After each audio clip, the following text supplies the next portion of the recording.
사도 요한을 흔히 사랑의 사도다 이렇게 말씀들을 많이 합니다.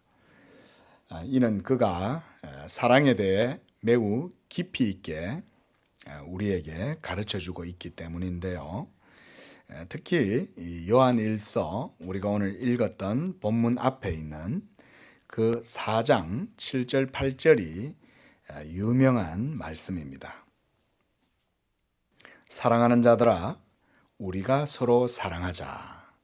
사랑은 하나님께 속한 것이니 사랑하는 자마다 하나님으로부터 나서 하나님을 알고 사랑하지 아니하는 자는 하나님을 알지 못하나니 이는 하나님은 사랑이심이니라.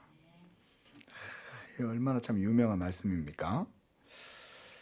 자, 여러분, 우리가 이 예수를 믿는다 할 때 그 믿음과 하나님께 대한 그 사랑을 서로 분리시킬 수가 없습니다. 모든 사랑의 원리는 아버지 하나님의 사랑, 그리고 아들 예수님의 사랑, 그리고 성령 하나님의 사랑. 그러니까 성령님의 사랑은 하나님 아버지께서 우리에게 그 사랑을 부어주셨다 할 때 그 사랑이 바로 사실은 성령님 자체라고도 할 수 있어요. 왜냐하면 성령님은 하나님이시고 하나님은 사랑이시니까.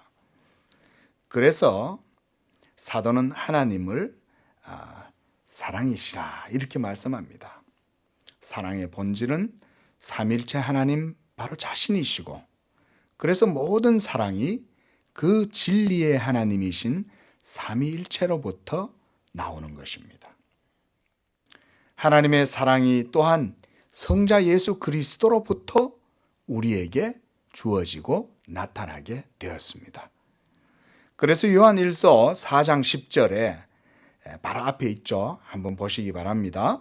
사랑은 여기 있으니 우리가 하나님을 사랑한 것이 아니요 하나님이 우리를 사랑하사 그 아들을 우리의 죄를 위하여 화목제물로 보내주셨다. 이렇게 말씀하는 것입니다.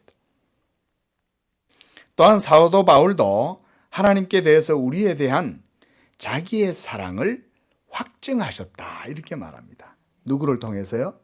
그의 아들 예수 그리스도를 통해서. 이와 같이 사랑은 사실은 하나님의 본질적인 속성이에요. 그래서 이 삼일체 하나님께서는 우리가 좀 신학적으로 조금 어려운 용어입니다. 뭐냐면 이런 용어가 있어요. 전유적으로 이런 표현이 있어요. 뭐냐면 삼일체 하나님은 성부시고 성자시고 성령이신데 전체가 공이 사랑으로 하나가 되신다 이 말이에요. 그러면 성부 하나님도 사랑이시고 성령 하나님도 사랑이시고 성자 하나님도 사랑이시므로 서로가 영원히 서로 사랑하시는 거예요. 아버지는 아들을, 아들은 아버지를, 성령은 아버지와 아들을 모두 다 그렇게 아시고 사랑하시는 거예요. 여러분, 우리가 누구를 사랑할 때 그 사람을 알지 않고서는 사랑할 수 없죠. 그렇죠? 그게 모든 사랑의 본질과 원형이 삼위일체 하나님 안에 있어요. 그걸 우리가 그래서 삼위 하나님은 전유적으로 사랑을 가지신다 이렇게 말씀해요. 무엇보다 바로 이러한 삼일체 하나님의 본질적인 사랑 안으로 예수 믿는 여러분들을 불러주셨다는 거예요. 더 이상 사람의 그런 어떤 이 세상의 육적 정욕과 육적인 에로스적인 그런 육체적인 정욕과 사랑에 탐닉을 하면서 사는 그런 존재가 아니라 하나님의 진리, 그 아가페의 사랑 안으로 우리 성도님들을 불러서 그 사랑 가운데 서로 사랑하게 하셨다는 거예요. 그래서 우리 성도들도 그 안에서 하나님을 사랑할 뿐만 아니라 그 안에서 또한 서로 예수 믿는 형제들을 서로 그렇게 사랑하게 하셨다는 것입니다. 그래서 우리 성도들도 하나님 사이의 그 사랑의 관계가 바로 예수 그리스도께로부터 시작된다 이렇게 말씀을 드리는 것입니다. 성도님과 하나님과의 사랑의 관계, 그 중간에 바로 예수 그리스도가 계십니다. 그래서 예수님을 믿는데 하나님을 사랑하지 않을 수 없으며, 하나님을 사랑한다면 또한 그에게서 난 자들, 곧 택하심 받은 하나님의 성도들, 그들을 사랑하지 않을 수가 없는 겁니다. 이것이 바로 성도들의 사랑이다. 자, 우리가 많은 분들이 계신 건 아니지만 서로 이렇게 한번 쳐다보십시오. 옆에 계시면 쳐다보세요. 아이고, 예, 서로 이렇게 쳐다보시면서, 인간적인 모습보다는요, 성도들을 바라볼 때 뭘로 쳐다보라는 거냐면, 예수 그리스도를 통해서 하나님이 여러분들에게 베풀어 주신 그 사랑으로 보라는 거예요. 여러분, 우리가 그런 사랑이 아니고서는 어떻게 서로를 용납하고 받아들일 수 있어요? 자란 배경도 다르고 성격도 다르고 저마다 생각이 다 다른데 어떻게 서로 사랑할 수 있냐? 그러나 예수 그리스도께서 우리를 사랑하신 그 사랑으로 우리가 하나님의 사랑을 품고 바라본다면 그 가운데 하나님께서 나를 사랑하신 그 사랑을 발견하게 되는 거예요. 우리의 힘으로 사랑하는 게 아닙니다. 예수님이 나를 사랑하시고 또한 하나님이 그리스도 안에서 나를 사랑하시고 그래서 삼위일체 하나님의 사랑이 여러분 안에 있기 때문에 우리가 서로 사랑할 때 예수의 사랑을 발견하는 거예요. 서로 부족하죠. 연약하죠. 한테 여러분 서로 다르게 살고 있으니까 모르지만 여러분 한 집에다가 놔두고 한 달 정도 놔둬 보세요. 다 보이는 거예요. 잠잘 때 왜 소리를 그렇게 내고, 잠잘 때 왜 그렇게 일어나서 귀찮게 하고, 잠잘 때 뭐 그렇게 오만통 일들이 많고, 밥 먹을 때는 또 왜 그렇게 말이 많고, 다들 다 서로 그런 거예요. 한 달이 뭐예요? 일주일만 살아도 다 뽀록나죠. 그렇죠? 그러나 교회는요, 그런 식으로 바라보는 게 아니에요. 타인을 바라볼 때 하나님이 그리스도로 말미암아 나에게 베풀어 주신 사랑을 타인의 부족함을 통해서도 발견하는 것. 이게 사랑의 원리인 줄로 믿습니다. 교회는요, 그렇게 이끌어져 가는 거예요.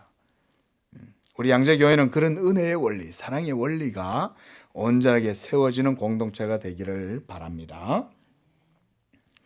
자, 그래서요, 이 노년에 이 사도 요한이요, 이제 이 에베소 교회, 우리가 요즘 사도행전에서 이제 에베소 교회를 많이 보죠. 그 에베소 교회로 와서 이제 사역을 합니다. 그리고 그가 그곳에 와서 이제 노년이니까요, 이 사도 요한이 95세까지 살았다, 이런 말이 있어요. 그러니까 참 그 당시에 엄청 오래 산 거죠. 자, 이 성도들을 볼 때마다 그렇게 말했다고 해요. 성도 여러분, 서로 사랑하십시오. 또 볼 때마다 서로 사랑하십시오. 그러니까 그 교회 성도들이 그랬다는 거예요. 사도 요한님, 왜 그렇게 매일 사랑하라는 말만 하세요? 여러분, 왜 그러겠습니까? 교회가 설 수 있는 버팀목은 하나님이 여러분들을 사랑하시고 그 사랑으로 예수 그리스도로 말미암아 우리에게 베풀어 주셨기 때문에 그 사랑이 없이는 이 교회가 설 수가 없는 것입니다. 믿으시기 바랍니다. 그래서 1절에 예수께서 그리스도이심을 믿는 자마다 하나님께로부터 난 자다. 또한 낳으신 이를 사랑하는 자마다 그에게서 난 자를 사랑하느니라. 여러분, 우리의 이 믿음은 모두 이와 같이 진리의 하나님 삼위일체께로부터 나온 것입니다. 여러분, 그래서 하나님을 사랑의 본질이다, 이렇게 말하는 거예요. 모든 사랑의 원리와 원천은요, 바로 하나님 자신이세요. 그리고 그 하나님은 삼위일체예요. 그리고 이 삼위일체 하나님의 그 사랑이 예수 그리스도로 말미암아 그를 믿는 자들에게 주어지는 겁니다. 그리고 성경은 예수 믿는 자들이 하나님께로부터 난 자들이다, 이렇게 말씀해요. 오늘 1절 말씀 한번 보십시오. 예수께서 그리스도이신 것을 믿는 자마다 어떤 사람들이에요? 하나님께로부터 난 자들이다, 이렇게 말씀하는 거예요. 그래서 그들은 창세전부터 그리스도 안에서 선택받은 자들이에요. 그들 안에는 하나님의 택하심에 대한 믿음이 있고 그 믿음으로 증거를 취하기 때문에 예수가 하나님의 그리스도이신 것을 그들이 알게 되고 믿게 되는 겁니다. 여러분, 우리가 예수님을 믿는다고 할 때 그저 아무런 맹목적인 대상이 없는 그런 걸 놓고 그저 내가 상정해서 믿는 게 아닙니다. 여러분, 착각하시면 안 돼요. 영이신 하나님이, 진리의 영이신 하나님이 여러분 속에 믿음을 불러일으키세요. 제가 지난주에 이제 그 말씀 드렸죠. 그렇죠? 믿음을 불러일으키시고 효력을 여러분 속에 불러일으킬 때 어떻게 하냐면 예수 그리스도의 말씀으로 여러분 속에 그 믿음의 씨가 자라나게 하세요. 그래서 말씀을 우리 속에 심기어지는 믿음의 씨라고 말해요. 씨. 이 생명의 씨앗이 여러분 속에 심기어질 때 하나님이 그 씨가 여러분 마음 속에 싹트게 하세요. 그래서 믿음이 자라나는 거예요. 그걸 누가 하시냐? 성령이 그리스도의 말씀을 가지고 하신다. 그래서 우리가 기억해야 될 건 뭐냐? 믿음의 원리는요, 먼저 복음을 들어야 믿음이 생기는 거예요. 그 우리가 로마서 10장 17절에서도 사도 바울이 그러잖아요. 믿음은 들음에서 나며 들음은 그리스도의 말씀으로 말미암는다. 그 말은 뭐냐? 믿음은 복음을 들을 때 생겨나게 되고 그 생겨나게 되는 효과는 성령께서 그리스도의 말씀을 가지고 믿음을 불러일으킨다 이 말이에요. 그러니까 맹목적인 믿음이 아니죠. 분명한 대상이 여러분 속에 생겨나는 거예요. 어떻게? 성령이 여러분 속에 믿음을 만들어 주시는 거예요. 이렇게 해서 택하심을 받은 자들이 그리스도가 하나님께로부터 오신 자인 것을 믿게 되는 거예요. 그래서 이렇게 우리가요, 믿음을 가지고 그래서 하나님을 믿게 되고 이렇게 되는 건 전부 다 하나님께서 우리 예수 믿는 사람들을 이 그리스도께 접붙여 주시기 때문에 그렇습니다. 그 여러분들과 그리스도가 철저히 접붙여지는 관계 속에서 믿음이 이루어지는 거예요. 할렐루야. 이걸 누가 하시냐? 성령이 여러분들을 예수 그리스도께 접붙여 주세요. 이 접붙이는 원리를 예수님이 하시려고 2000년 전에 오셔서 이 인류 역사 속에 거대한 포도나무가 되신 거예요. 그래서 여러분들을 그 성육신 하셔서 모든 의를 이루신 그리스도께 여러분들을 접붙여 주셔요. 그러니까 예수님이요, 육신을 가지고 계시지 않으면 성령이 우리를 그분께 접붙이실 수가 없어요. 그래서 예수님이 성육신 하신 거예요. 우리 죄인들을 그저 내버려 두시지 않고 진리의 하나님 예수 그리스도에게 접붙여서 우리로 하여금 믿음 가운데 생명을 얻게 하시려고. 할렐루야. 놀라운 이걸 신비적 연합이다 그래요. 그리스도의 몸에 성도들을 신비적으로 하나님이 연합시켜 주시는 거예요. 그래서 여러분, 우리가 가진 이 믿음은 인간의 지성을 초월하는 것이다. 그렇게 우리가 말합니다.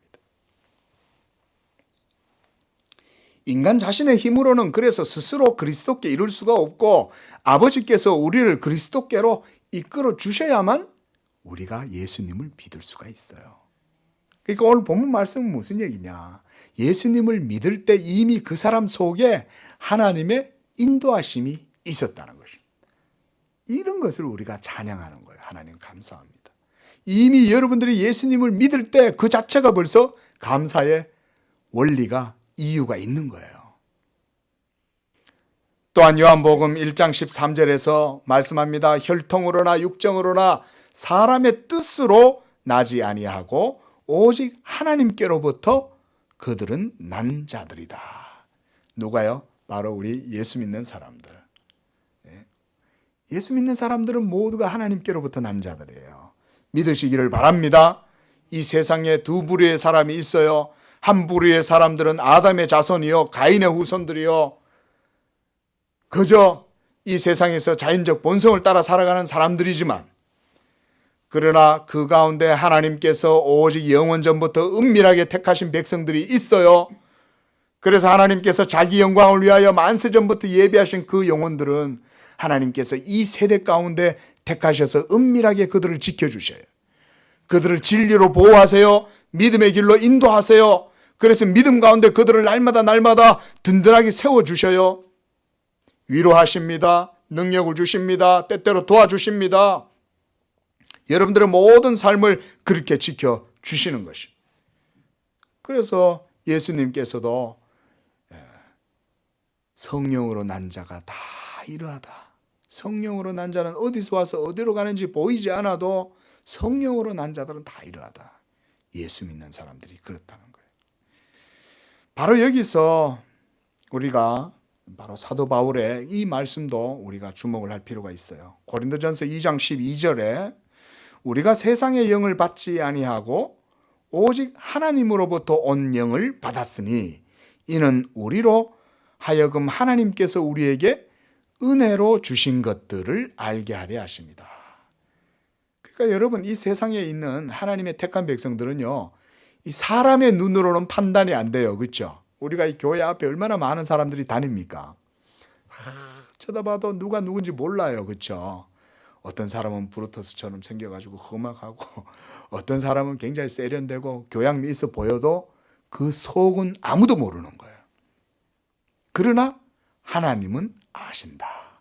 자기의 택한 백성들에게 그의 영을 주시고 그 영으로 말미암아 하나님께서 은혜로 주신 것들을 알게 하신다 그랬습니다.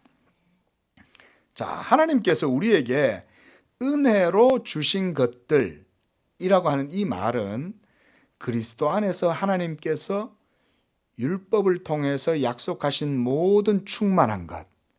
저번에 한번 마태복음 강론하면서 말씀드렸습니다. 그렇죠? 여러분, 율법 그 자체가 하나님의 복이요, 율법 그 자체가 하나님의 은혜입니다. 그게 왜 그렇습니까?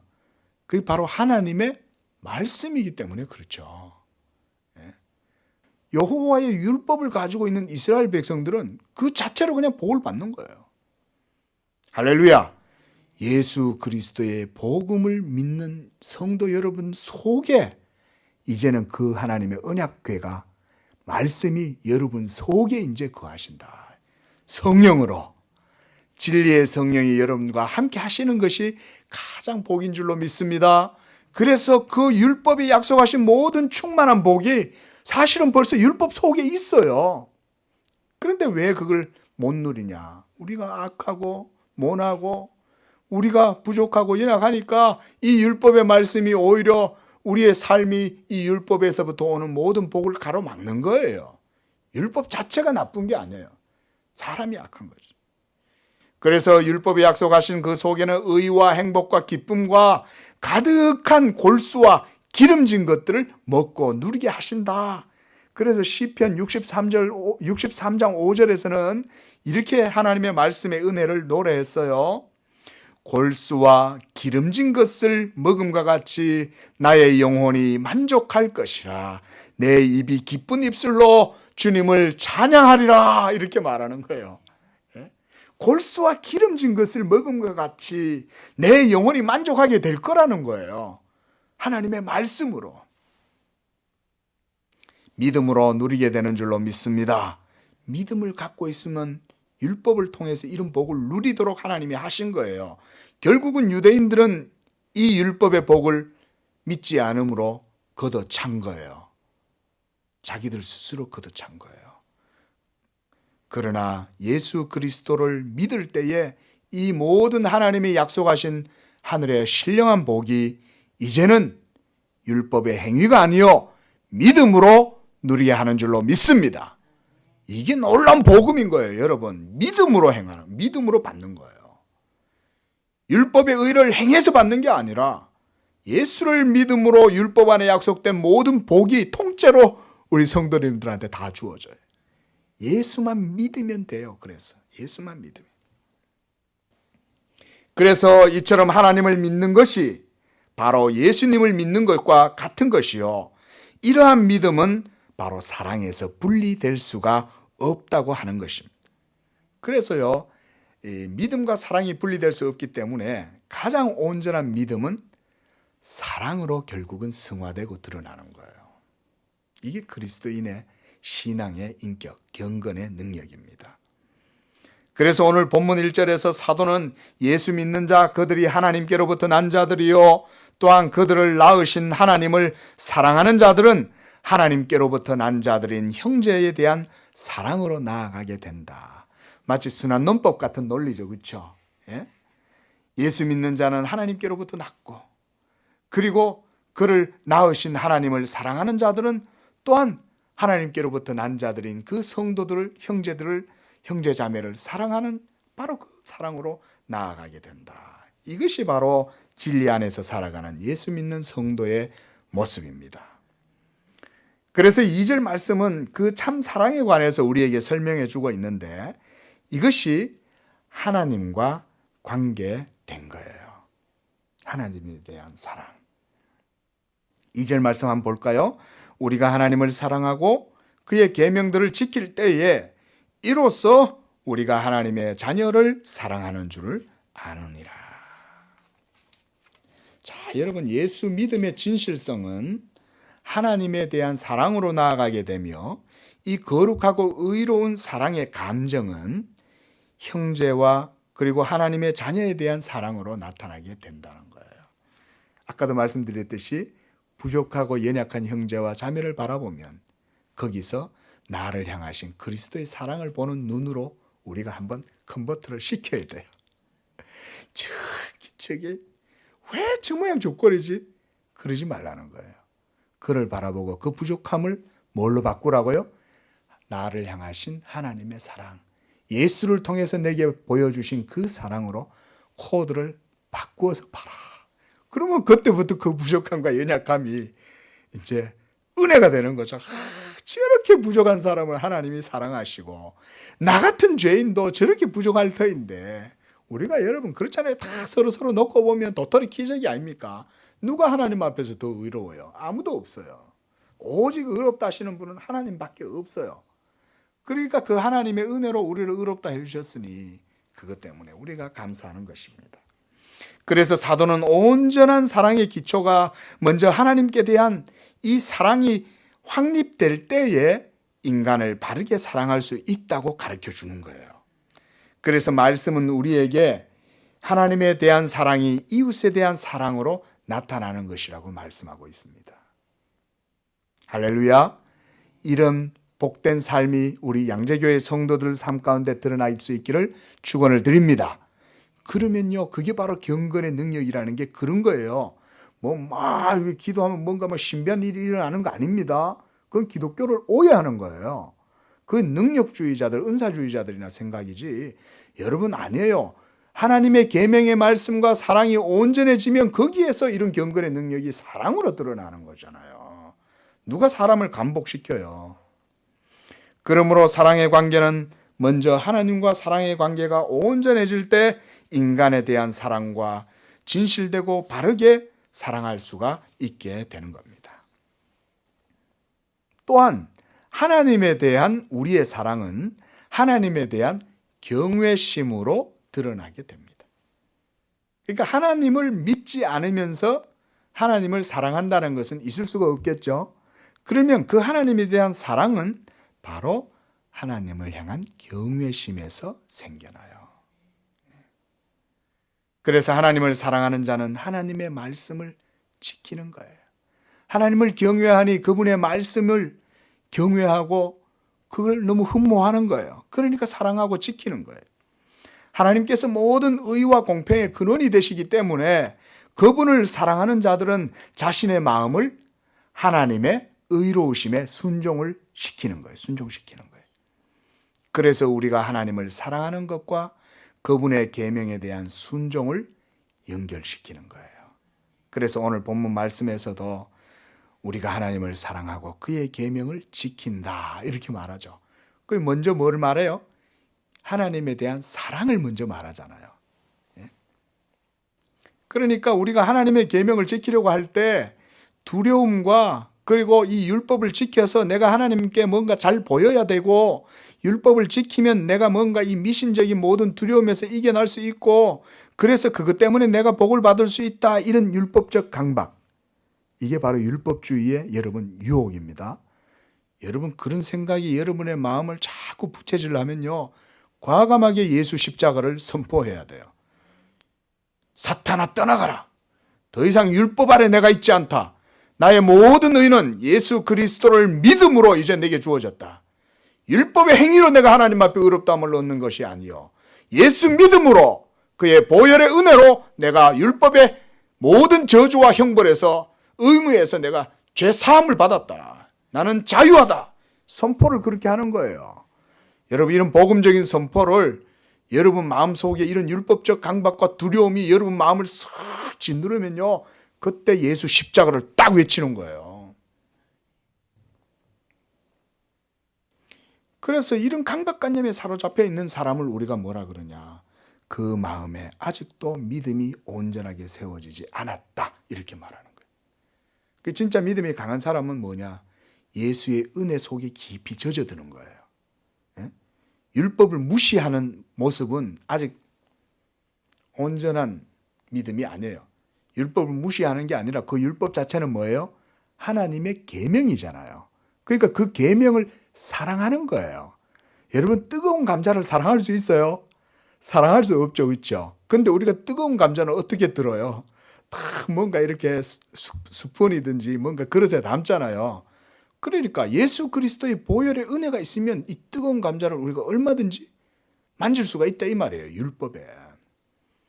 그러니까 이 율법에 대한 계명의 그 두려움과 그런 강박으로 사로잡히지 않고 복음의 자유함 속에서 하나님께 대한 즐거움과 사랑으로 헌신하게 된다. 그래서 우리가 온전한 믿음이 먼저 진리 가운데 자유하게 하는 것입니다. 온전한 이 믿음이. 이 자유함은 하나님에 대한 사랑을 확신하는 것으로 드러나오게 돼요.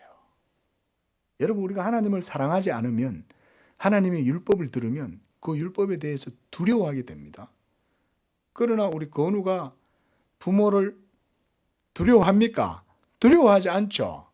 왜냐하면 부모에 대한 사랑을 알기 때문에 그런 거예요. 여러분의 마음을 기쁨으로 하나님을 경외하고 그런 즐거운 마음으로 헌신하시기를 축원을 드립니다. 그게 하나님께 대한 헌신이에요, 여러분. 헌신이라 해서 우리가 뭔가를 막 해야 되겠다, 이 말이 아니에요. 하나님을 사랑함으로 그 계명을 즐거이 지키니 그게 진짜 헌신이에요. 즐거이 헌신한다.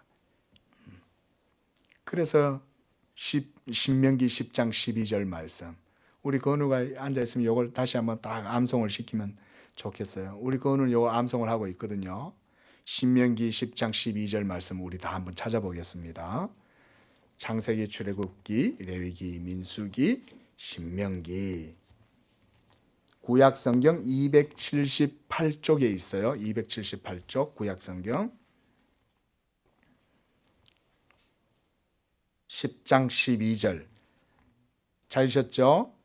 자, 다 같이 한번 읽어봅니다. 시작. 이스라엘아, 내 하나님 여호와께서 내게 요구하시는 것이 무엇이냐? 곧 내 하나님 여호와를 경외하여 그의 모든 도를 행하고 그를 사랑하며 마음을 다하고 뜻을 다하여 내 하나님 여호와를 섬기고, 그랬습니다. 여러분 보십시오. 하나님을 경외하고 하나님을 사랑하고 그의 모든 도를 행하고 마음과 뜻을 다하여 하나님을 섬긴다. 그게 헌신하는 거라는 거예요. 이와 같이 하나님 사랑은 그의 계명에 대한 순종으로 드러납니다. 그래서 사도는 하나님을 사랑하는 자들이 계명을 지킬 때 그분의 계명이 무거운 것이 아니다, 이렇게 오늘 말씀하고 있어요. 3절 하반절 말씀. 우리가 그의 계명을 지키는 것이 바로 하나님을 사랑하는 것이니 그의 계명들은 무거운 것이 아니로다. 무거운 게 아니에요. 하나님이 우리를 사랑하시는 그 사랑으로 모든 일들 가운데 우리가 넉넉히 이기게 될 줄로 믿습니다. 여러분, 무거운 것이 아니니까 우리가 넉넉히 하나님의 말씀을 행하고 하나님의 말씀대로 행하니 우리의 삶이 영적으로 승리하는 거예요. 이 세상에 진리가 어디 있어요? 진리가 없잖아요. 모든 사람들이 자연적 본성과 육체의 욕정을 따라서 살아갈 때 그들 모두는 이미 죄의 종노릇하면서 모든 저주와 사망 속에 살아가고 있는 거예요, 사실은. 알코올 중독자, 마약 중독자, 성 중독자, 온갖 모든 것을 도착돼 사는 사람들은 전부 죄 아래 팔려 사는 거예요, 여러분. 그게 그들에게 무슨 힘이 있고 그들에게 무슨 이김이 있어요? 승리가 어디에 있어요? 여러분, 진정한 승리는 바로 이런 하나님을 경외하고 사랑하는 것 속에서 영적 자유와 승리의 삶을 사는 겁니다. 그게 진정한 여러분 영적 경건한 삶의 승리예요. 이것이 바로 예수 믿음으로 우리에게 주어진 것입니다. 그래서 예수 믿는 믿음을 가진 사람은 이미 승리했다. 이미 승리한 거예요. 승리할 것이다가 아닙니다, 여러분. 왜냐하면 예수 믿을 때 이미 그 믿음 자체가 어디에서 나온 거예요? 성삼위 하나님의 역사하심 속에 이미 주어진 거잖아요. 그럼 그 믿음을 담고 있는 여러분들은 사실 이미 승리한 거예요. 중요한 건 여러분들이 그걸 고백하고 더 마음으로 확신하고, 그래서 내 마음으로 그것을 더 고백함으로 여러분, 그것이 여러분 삶의 승리가 되게 하는 겁니다. 하나님이 여러분한테 이미 모든 걸 안 주시고 해라 이렇게 말씀 안 하셔요. 하나님이 모든 일들을 다 이루셔서 종합 선물 세트로 우리에게 다 주셔놓고 난 다음에 해라고 그러는 거예요. 안 줘놓고 하나님은 해라 이렇게 말씀하시지 않는다.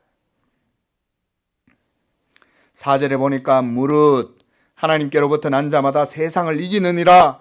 세상을 이기는 승리는 이것이니 우리의 믿음이니라. 할렐루야. 바로 우리의 믿음이 세상을 이기는 이김이다 이렇게 말해요. 믿음으로 이기게 될 것이다 이렇게 말하지 않는다는 거예요. 이미 믿음이 승리다 이렇게 말하는 거예요. 믿음이 승리다. 예수께서 십자가로 우리에게 모든 승리의 환호성과 기쁨을 주신 줄로 믿습니다. 예수 믿는 사람은 십자가에서 이미 승리한 거예요. 예수의 십자가의 의미가 무엇입니까? 그것은 온 인류의 죄를 그 골고다 언덕에서 십자가에서 단 한 번 완전히 영원히 해결한 거예요. 단번에 완전히 영원히 십자가로. 그러니까 우리가 이제는 예수님만 믿으면 그 승리가 그냥 고스란히 내 것이 되는 거예요. 이것이 여러분 놀라운 복음의 선포와 복음의 은혜예요. 자, 바로 여기에서 사도가 세상을 살아가는 성도가 이 세상에 속박되지 않고 세상을 이길 수 있는 그 신앙의 원리와 힘이, 그 원천이 어디에 있는지를 말해주는 거예요. 이 4절 말씀 안에 하나님을 믿고 그리스도 예수를 믿는 바로 그 믿음이 세상에 대한 성도의 이김이라는 것입니다. 세상을 이기는 믿음에 대한 이러한 원리는 다른 사도들과 가르침에서 그렇게 쉽게 볼 수 없는 사도 요한 특유의 이해예요. 그게 어디서 나오냐? 이 모든 논리가 하나님이 우리를 사랑하셨다는 그 사랑에서 나온다. 그러니까 이 사도 요한의 신학을 우리가 사랑의 신학이다 이렇게 말하는 거예요. 물론 사도 바울과 또 베드로 사도와 여러 또 많은 교사들이 나름대로 하나님의 복음에 대한 여러 이 관점들과 이런 것들을 설명해 주지만 사도 요한은 그래서 사랑으로 복음을 우리에게 설명해 주는 신학자다. 그러니까 우리가 사도 요한을 사랑의 사도다. 여기서 먼저 사도가 말하는 여러분 이 세상을 이기는 이김이다 할 때 이 세상은 어떤 것이냐? 바로 육적이고 타락하고 전체적으로 완전히 부패해서 죄 아래 놓여진 전체 세상을 의미하는 거예요. 말씀드렸듯이 예수를 믿지 아니하는 모든 사람들은 다 죄 아래에서 종노릇하고 살아가는 거예요. 그러나 그들은 지금 몰라요. 왜냐하면 자기들이 죄 아래 살고 있다는 사실을 깨닫지를 못해요. 왜냐? 사망 가운데 처해 있기 때문에. 여러분 전에도 말씀드렸듯이 죽은 사람은 자기가 죽어 있다는 사실을 깨닫지 못합니다. 그렇죠? 죽었는데 어떻게 자기를 알아요? 죽었잖아요. 그게 그래서 여러분 이 세상 사람들이 영적으로 죽어 있다 이 말이에요. 영적으로 죽어 있으니까 영을 몰라요. 그저 그들에게 반응하는 것은 뭐냐? 육체적인 정욕과 육체적인 기쁨과 육체의 안목과 자랑과 이런 것들 외에는 그들을 자극하는 게 없어요. 여러분 죽어있는 시신한테 전기의 충격을 가하면 그 죽어있는 시신이 뭔가 감각을 가진다면 그것은 오로지 육체 그 자체가 가져다는 기쁨 이외에는 없습니다. 그런 기쁨 때문에 육체를 가진 이 세상 사람들이 다 삶을 사는데 이 세상의 전체 모든 삶은 그렇게 육적 정욕을 따라서 육적인 자랑을 따라서 그렇게 살아가는 거예요. 물론 어떤 사람들은 이렇게 반박할 수 있어요. 목사님 꼭 그렇게만 단정할 수는 없잖아요. 그들 속에 그래도 나름대로 도덕적 정의와 있고 선의 개념이 있지 않습니까?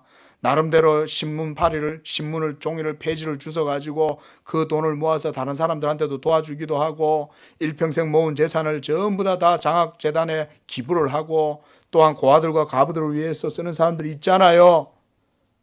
여러분 그 자체가 나쁘다라고 말하는 건 아니에요. 그러나 중요한 건 뭐냐면 하나님의 말씀의 기준 그걸 놓고 보는 거예요. 여러분 그렇게 평생 모은 100억의 재산을 가난한 학생들을 위해서 장학금으로 기탁을 했어요. 그러나 그분 속에 죄가 없습니까? 여러분 그렇게 얘기하는 게 아니에요. 성경이 말하는 관점과 성경의 기준은 하나님의 거룩함과 영광을 두고 하는 거예요. 그들 속에서 죄를 찾지 못할까요? 하나님의 말씀이? 아닙니다. 하나님의 말씀은 사람 속에 숨은 모든 죄를 다 드러내요. 그런 의미에서 이 세상의 모든 사람들의 영적 상태가 사망 가운데 있다는 것입니다. 그렇게 선을 행해도 예수를 안 믿잖아요. 왜 그렇게 선한데 하나님의 말씀인 예수님을 안 믿을까요? 그들 속에 죄가 있기 때문에 그런 거예요. 우리가 오늘 이 말씀도 뒤에서 조금 할 겁니다. 그래서 사람들은요, 참된 지식이 없이 오로지 육체의 정욕을 위해서 먹고 마시고 즐기며 일생을 육체를 따라서 살아갈 뿐이에요. 이것이 성경이 말하는 죽은 자들의 삶입니다. 성경은 이러한 육적 삶을 일컬어서 죄 아래 팔렸고 이렇게 말합니다. 죄 아래 팔렸다. 그리고 그런 육체를 따라 살아가는 삶은 결국 사망의 열매를 맺게 됩니다. 의의 열매를 못 맺어요. 그러므로 결국 세상이란 말의 의미는 죄와 사망의 권세 아래 처해 있는 부패하고 타락한 인류 전체의 상태를 말하는 거예요. 이렇게 죄를 이길 수 있는 사람은 하나도 없고 그 죄의 삭슨 사망이라고 하는 말씀처럼 사망의 권능을 이길 수 있는 사람은 한 사람도 없어요. 우리가 그래서 죄 때문에 죽는 거예요. 죄 때문에 아름답고 복되게 태어났다가 점점 죄 때문에 늙어가고 그렇게 해서 결국은 죽음을 맞이하게 되는 것이 바로 우리 인생들입니다. 그러나 예수 그리스도를 믿는 자들은 이와 같이 거대한 세상, 이 죄와 그리고 사탄의 세력 아래 종노릇하고 있는 이 세상을 이기는 힘을 가졌다는 거예요. 이게 오늘 우리 본문에서 우리에게 주는 가장 귀한 말씀이에요. 그 힘의 원천은 하나님께서 우리를 사랑하시는 그 사랑 때문이요. 모두가 예수 그리스도를 믿음에서 이 승리가 우리에게 주어진다는 것입니다. 이것이 바로 승리하는 삶의 원리예요. 그래서 사도는 5절에서 이렇게 말씀해요. 예수께서 하나님의 아들이심을 믿는 자들은 세상을 이기는 믿음을 가진 자들이다.